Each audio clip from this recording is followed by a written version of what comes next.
اللہ سبحانہ تعالیٰ نے اس دنیا کو مشقتوں اور مصیبتوں کا گھر بنایا ہے تاکہ انسان کی آزمائش ہو سکے۔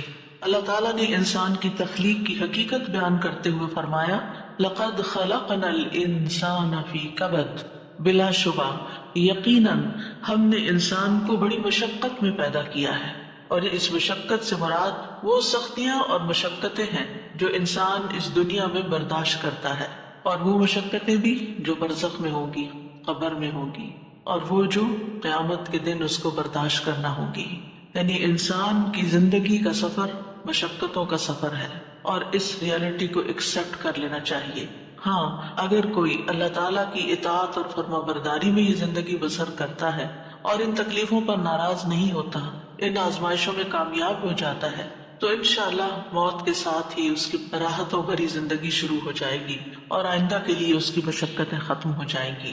مشقتوں سے پاک، مصیبتوں اور تکلیفوں اور آزمائشوں سے پاک جگہ تو صرف جنت ہی ہے، اور دنیا جنت ہو نہیں سکتی، چاہے انسان اس کو جتنا بھی جنت بنانے کی کوشش میں لگا رہے۔ تو اس دنیا میں رہتے ہوئے اس حقیقت کو جان لینا چاہیے کہ یہاں امتحان ہوں گے، تکلیفیں ہوں گی، آزمائشیں ہوں گی، غم ہوں گے۔ ضرورت اس بات کی ہے کہ ہمیں طریقہ آتا ہو کہ ان غموں، مشکلات، تکلیفوں سے نمٹنا کیسے ہے، یعنی اس کے لیے اپنے آپ کو تیار کرنا ہے، ورنہ لقد خلقنا الانسان فی کبد۔ ابن عباس کہتے ہیں کبد سے مراد اس کا پیٹ میں حمل کی صورت میں رہنا، اس کا دودھ پینا، اس کا دودھ چھڑانا، دانتوں کا اگنا، اس کی زندگی کے بچپن کے مراحل اور اس کی گزران، اس کی موت، یہ سب کچھ بہت سخت اور شدید ہوتا ہے۔ یعنی حمل سے لے کے پیدائش کا مرحلہ اور پھر دودھ پینا اور چھڑانا اور دانتوں کا آنا، ٹیتھنگ پیریڈ، سارے ہی مراحل کے اپنے مسائل ہوتے ہیں۔ ان سب میں انسان کو کسی نہ کسی تکلیف سے گزرنا پڑتا ہے۔ قتادہ کہتے ہیں کہ وہ دنیا اور آخرت دونوں کی مصیبتیں جھیلتا ہے تو آپ اس کو مشقت میں پڑا ہوا ہی پائیں گے، یعنی انسان ہے ہی مشقت میں۔ ابن الجوزی کہتے ہیں دنیا آزمائشوں اور مصیبتوں کے لیے بنائی گئی، سمجھدار شخص کو چاہیے کہ اپنے نفس کو صبر پر آمادہ کرے۔ یعنی یہاں یہ سب کچھ تو ہوگا ہی، تکلیفیں تو آئیں گی، لیکن ضرورت کس چیز کی ہے کہ ہم اپنے آپ کو سمجھائیں کہ یہ دنیا مشکل جگہ ہے، یہاں صبر کرنا ضروری ہے۔ دنیا مومن کے لیے قید خانہ ہے۔ رسول اللہ صلی اللہ علیہ وسلم نے فرمایا الدنیا سجن المؤمن و جنت الکافر، دنیا مومن کے لیے قید خانہ ہے اور کافر کے لیے جنت ہے۔ تو اس کا کیا مطلب ہے کہ کیا کافر کو کوئی مشقت نہیں ہوتی اس دنیا میں؟ ہوتی ہے، لیکن مراد اس سے یہ ہے کہ آخرت کی تکلیفوں کے مقابلے میں دنیا میں جو بھی اس کو ملا ہے وہ اس کے لیے جنت ہی ہے، کیونکہ اس کے لیے آخرت میں جنت نہیں ہے۔ اور آخرت مومن کے لیے خوشحالی کا گھر ہے۔ جب مومن وہاں پہنچے گا تو پکار اٹھے گا وقال الحمد للہ الذی اذهب عنا الحزن ان ربنا لغفور شکور الذی احلنا دار المقامة من فضله لا يمسنا فيها نصب ولا يمسنا فيها لغوب۔ اور وہ کہیں گے کہ اس اللہ کا شکر ہے جس نے ہم سے غم کو دور کر دیا، یعنی جنت میں جا کر انسان واقعی غم سے دور ہو جائے گا۔ یقیناً ہمارا رب بخشنے والا قدردان ہے جس نے اپنے فضل سے ہمیں ابدی قیام گاہ میں لا اتارا، جہاں ہمیں نہ مشقت اٹھانی پڑتی ہے اور نہ کوئی تھکاوٹ لاحق ہوتی ہے، یعنی نہ ہی کوئی کام مشکل ہے اور نہ ہی ہم تھکتے ہیں، آرام ہی آرام ہے، سکون ہی سکون ہے۔ لیکن اس سکون کو پانے کے لیے اس دنیا میں تھکنا شرط ہے، اپنے آپ کو اللہ کی عبادت میں، بندوں کی خدمت میں تھکانا لازم ہے۔ دنیا جتنی بھی تکلیف دہ ہو، لیکن انسان جب جنت میں پہنچے گا تو جنت کا ایک چکر دنیا کی ساری فکروں کو ختم کر دے گا۔ نبی صلی اللہ علیہ وسلم نے فرمایا قیامت کے دن اہل جنت میں سے اس آدمی کو پیش کیا جائے گا جسے دنیا میں لوگوں میں سے سب سے زیادہ تکلیفیں آئی ہوں گی، پھر اسے جنت میں صرف ایک غوطہ دے کر، یعنی ایک چکر لگوا کر پوچھا جائے گا اے ابن آدم، کیا تو نے کبھی کوئی تکلیف بھی دیکھی؟ کیا تجھ پر کبھی کوئی سختی بھی گزری؟ وہ عرض کرے گا اے میرے رب، اللہ کی قسم کبھی نہیں، کوئی تکلیف نہیں دیکھی، ساری تکلیفیں بھول جائیں گی، کبھی کوئی تکلیف میرے پاس سے نہ گزری اور نہ ہی میں نے کبھی کوئی شدت و سختی دیکھی۔ یعنی ایسی ٹھنڈک، ایسا آرام، ایسا سکون، ایسا لطف آئے گا کہ اس کے حافظے سے بھی نکل جائے گا کہ کبھی اس نے کوئی دکھ دیکھا تھا۔ تو آج ہم اس سلسلے میں رنج و غم کو دور کرنے والی سب سے بڑی دعا آیت کریمہ کے بارے میں پہلے پڑھیں گے۔ ارشاد باری تعالیٰ ہے، اور مچھلی والا جب وہ اپنی قوم سے غضبناک ہو کر چلا گیا تو اس نے گمان کیا کہ ہم ہرگز اس پر قادر نہ ہوں گے۔ پھر اس نے اندھیروں میں پکارا کہ تیرے سوا کوئی الہ برحق نہیں، تو پاک ہے، بے شک میں ہی ظالموں میں سے ہوں۔ تو ہم نے اس کی دعا قبول کر لی اور اسے غم سے نجات دے دی، اور ہم ایمان لانے والوں کو اسی طرح نجات دیا کرتے ہیں۔ یہاں ذنون سے مراد یونس علیہ السلام ہے، یعنی مچھلی والے۔ نون سے مراد مچھلی۔ یونس علیہ السلام عراق کی ایک بستی نینوا میں مبعوث کیے گئے تھے۔ انہوں نے اپنی قوم کو توحید کی دعوت دی، لیکن وہ مسلسل انکار کرتے رہے، جیسے کہ ہر قوم کا شیوا رہا۔ تو آخر ان سے اکتا کر، تنگ آ کر، غصے کی حالت میں ان کے حق میں بد دعا کی اور عذاب کی دھمکی دے کر اللہ کی اجازت کے بغیر انہیں چھوڑ کر نکل پڑے، جس کی انہیں اجازت نہیں تھی، جبکہ منصب رسالت کا تقاضا کیا تھا کہ ان کے کفر اور سرکشی کے باوجود انہی میں رہیں، اور جب تک اللہ تعالیٰ کا حکم نہ آ جائے، جب تک ان کی مدت مہلت پوری نہ ہو جائے، انہیں ہرگز نہ چھوڑا جائے۔ جیسا کہ نوح علیہ السلام نے 950 سال اسی کشمکش میں، اسی کام میں، اسی محنت میں گزار دیے، اور پھر اس وقت ان کے حق میں بد دعا کی جب ان سے کسی خیر کی توقع نہ رہی، اور جب اللہ تعالیٰ نے انہیں بتا دیا کہ اب اس کے بعد تمہاری قوم میں سے کوئی بھی ایمان نہیں لائے گا، تو اب جب انہیں پتا چل گیا کہ کوئی بھی ایمان نہیں لائے گا، تو پھر انہیں اجازت دی گئی کہ وہ ان کے ختم ہونے کی دعا کر لیں، اور انہیں پھر ختم کر دیا گیا۔ یونس علیہ السلام گھبرا گئے اور اپنی بستی کو چھوڑ گئے، اور بستی سے نکل کر کچھ لوگوں کے ساتھ ایک کشتی میں سوار ہو گئے۔ جو ہی وہ کشتی آگے بڑھی سمندر میں، تو کشتی ڈگمگانے لگی کیونکہ اوور لوڈڈ تھی۔ اب ساری کشتی کے ڈوبنے کا خطرہ تھا، تو انہوں نے قرعہ اندازی کی کہ ایک آدمی کو کشتی سے نکال دیں تاکہ کشتی کا بوجھ ہلکا ہو جائے اور یہ اپنی منزل تک پہنچ جائے۔ قرعے میں یونس علیہ السلام کا نام نکلا، لیکن انہوں نے کشتی سے نکلنے سے انکار کر دیا، لہذا دوبارہ قرعہ اندازی کی گئی کہ ہو سکتا ہے کسی اور کا نام نکل آئے، لیکن پھر آپ ہی کا نام نکلا، اور پھر آپ نہیں نکلنا چاہتے تھے کشتی سے۔ پھر تیسری بار قرعہ اندازی کی گئی تو پھر آپ ہی کا نام نکلا۔ اللہ سبحانہ وتعالیٰ فرماتے ہیں فَسَاهَمَ فَكَانَ مِنَ الْمُدْحَضِينَ، پھر وہ قرعہ میں شریک ہوا تو ہارنے والوں میں سے ہو گیا۔ اب تو کوئی گنجائش ہی نہیں رہی تھی کہ اس کے بعد کچھ قرعہ اندازی کی جائے، اب تو انہی کی باری تھی۔ قرعہ ان کے نام نکلا۔ یہ دیکھ کر یونس علیہ السلام کھڑے ہو گئے اور انہوں نے دریا میں چھلانگ لگا دی۔ جو ہی انہوں نے چھلانگ لگائی، ایک بہت بڑی مچھلی نے آ کر ان کو نگل لیا۔ آپ اس وقت مچھلی کے پیٹ میں جاتے ہی مسلسل تسبیح کرنے لگے۔ مچھلی ان کو لے کر سمندر کی گہرائیوں میں چلی گئی، اور اب یہاں پر مچھلی کے پیٹ کا اندھیرا اور سمندر کی گہرائیوں کا اندھیرا، اور پھر اس کے بعد رات کا اندھیرا۔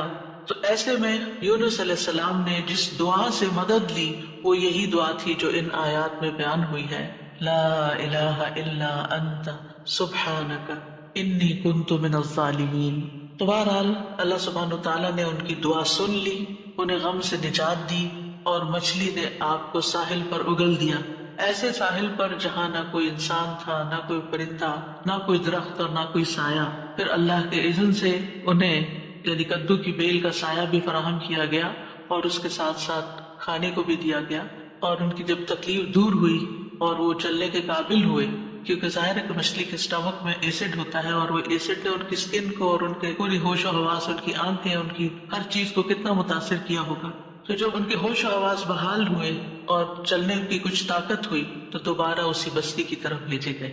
اب آپ دیکھیے کہ بستی والے دیکھ کر حیران ہو گئے ہوں گے کہ یہ شخص جو ہمیں چھوڑ کر چلا گیا تھا یہ کیسے واپس آ گیا، اور ہو سکتا ہے کہ ان کے جانے کے بعد انہوں نے تلاش بھی کیا اور وہ کہیں ملے بھی نہ ہوں۔ اور پھر آپ دیکھیے کہ کس طرح بستی والوں کو یہ ریئلائز ہوا کہ انہوں نے غلط کیا ہے اپنے پیغمبر کے ساتھ، تو وہ ایمان لائے۔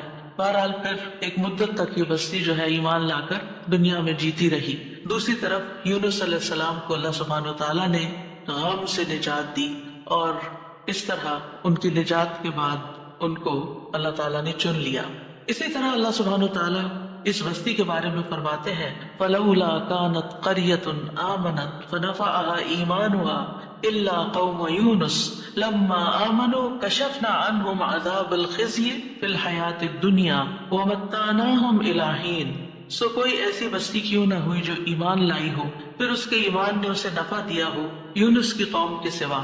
جب وہ ایمان لے آئے تو ہم نے ان کی ذلت کا عذاب دنیا کی زندگی میں ان سے ہٹا دیا اور انہیں ایک وقت تک سامان دیا. کہا جاتا ہے کہ یونس علیہ السلام جب قوم کو چھوڑ کر گئے تھے اور ان لوگوں کو یہ بات سمجھ آ گئی کہ وہ نبی تھے اور وہ جھوٹ نہیں بولتے تو وہ سب کے سب اپنے بچوں، چوپایوں، مویشیوں سب کو لے کر صحرا کی طرف نکل گئے اور ماؤں کو بچوں سے الگ کر دیا اور اللہ سبحانہ وتعالیٰ کے حضور میں رو رو کر دعائیں کی، حتیٰ کہ ان کے اونٹ بلبلانے لگے اور بچے بھی رونے لگے اور گایوں کے بچے ٹکرانے لگے اور بھیڑ بکریاں اور سارے جانور بولنے لگے. یعنی ایک سما ہوگا اس توبہ استغفار کا کہ کس طرح انہوں نے فریادیں کی. صاحب دیکھیے ادھر ان کا پیغمبر فریادیں کر رہا ہے اور ادھر ان کی قوم فریادیں کر رہی ہے اپنے سارے مال و متاع کے سمیت. تو اللہ سبحانہ وتعالیٰ نے کس طرح ان کی فریادیں سن لی. تو اس سے کیا پتا چلتا ہے کہ دعا مانگنے کا بھی ایک سلیقہ ہوتا ہے. بے روح دعائیں، بس صرف الفاظ کا دہرا دینا، کبھی چپ کر کے دل میں دہرا لینا، کبھی زبان سے لفظ نکالے بغیر صرف منہ سے بول دینا، یہ کافی نہیں ہوتا، بلکہ اس کے لیے بہت ضروری ہوتا ہے کہ انسان اپنی آہوزاری ظاہر کرے، اللہ سبحانہ وتعالیٰ کے آگے اپنی بے قراری کو بیان کرے اور اپنی کیفیت اور اپنے غم اور اپنے دکھ کی داستان سنائے اور محنت کرے دعا میں. ہم دعا میں محنت نہیں کرتے، ہم ایک آدھ دفعہ بس کر لیتے ہیں، کبھی تھوڑا بہت آنسو بھی آ گئے، تھوڑا بہت رو پڑے اور بات ختم ہو گئی اور پھر کہا ہم نے تو بڑی دعا کر لی، ہماری تو سنی نہیں جاتی. یونس علیہ السلام نے یہ آیت کریمہ کیسے پڑھا تھا اور ہماری قوم میں کیسے رواج ہے آیت کریمہ پڑھنے کا. یعنی باتیں بھی چل رہی ہوتی ہیں اور گٹنیاں پھینکی جا رہی ہوتی ہیں اور 1.25 لاکھ پورا کرنا ہوتا ہے اور کوئی صحیح پڑھ بھی رہا ہوتا ہے اور کوئی اس کے پروننسیشن بھی نہیں جانتا اور کچھ سے کچھ اس کو پڑھ رہا ہوتا ہے اور پھر یہ کہ توقع رکھتے ہیں کہ اب ہم نے 1.25 لاکھ پڑھ کے دے دیا ہے تو ہماری مشکل ضرور آسان ہو جائے. حالانکہ بات 1.25 لاکھ کی نہیں اور قرائن سے کہیں یہ پتہ نہیں چلتا کہ یونس علیہ السلام نے 1.25 لاکھ پورا کیا تھا اور جب وہ اس سے نکلے تھے. ہو سکتا انہوں نے چند ہی بار پکارا لیکن پوری تکلیف میں جب کراہتے ہوئے روتے ہوئے پکارا تو اللہ سبحانہ وتعالیٰ نے اس دعا کو سن لیا. تو ہم سب کو بھی چاہیے کہ اپنی دعاؤں کے اندر رقت پیدا کریں، خشوع پیدا کریں، عاجزی سے دعا مانگیں، رو کے دعا مانگیں. جو بھی مشکلات اٹکی ہوئی ہیں، جو بھی مسائل ہمارے ارد گرد ہم پہ چھائے ہوئے ہیں، جن چیزوں کی طرف سے بھی ہم پریشان ہیں، جو بھی غم، حزن اور مستقبل کی فکر اور پریشانیاں، جو چیزیں بھی ہماری زندگی میں عام ہو رہی ہیں، ان سب کو دور کرنے کے لیے ہم اللہ کو پکاریں اور خوب پکاریں.